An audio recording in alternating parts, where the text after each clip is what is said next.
Operazione di controllo e prevenzione nell'ambito dell'estate sicura, quali sono i risultati che avete conseguito? I risultati sono stati molto buoni, ci siamo concentrati principalmente sulla zona di San Leone, che è stata quindi la zona della Movida, dove hanno riaperto tutti i locali, sono riniziati i grandi eventi dell'estate. Ci siamo concentrati principalmente sulle guide in stato di ebbrezza, che sono state numerose soprattutto tra gli under 30, tanto ad opera di ragazzi che di ragazze, assunzione di sostanze stupefacenti e infrazioni al codice della strada in generale.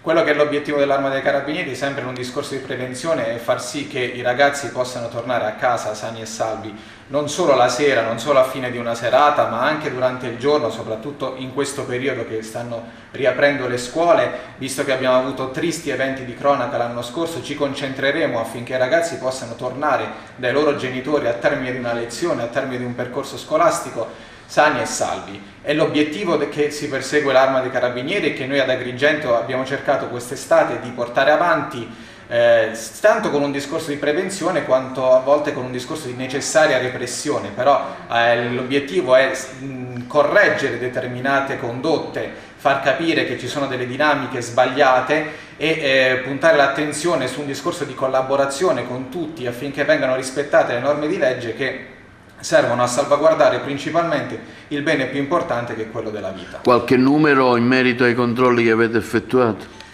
Più di 10.000 persone controllate, sono state elevate numerose contravvenzioni al codice della strada, 40 guide in stato di ebbrezza, 500 contravvenzioni in generale, 9.000 persone controllate, di cui 5.000 a bordo di autovetture. Comunque sono numeri ampi che possono avere un valore molto indicativo. L'importante è che se siamo riusciti a salvare qualche vita in più rispetto a quanto è accaduto negli anni precedenti è una grande conquista. Avete fatto vedere dei caschi irregolari su cui avete puntato il dito nei controlli?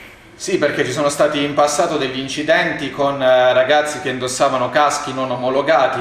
Indossare un casco non omologato significa non averlo, come indossare i classici caschi a scodella non omologati o slacciati, o addirittura caschi da equitazione o da snowboard. Non è un capriccio quello di sequestrare il casco, è quello di far capire che determinate conformazioni materiali non sono omologate perché non servono a niente nell'ambito dell'urto. E ne abbiamo sequestrati più di 60 di caschi quest'estate non omologati.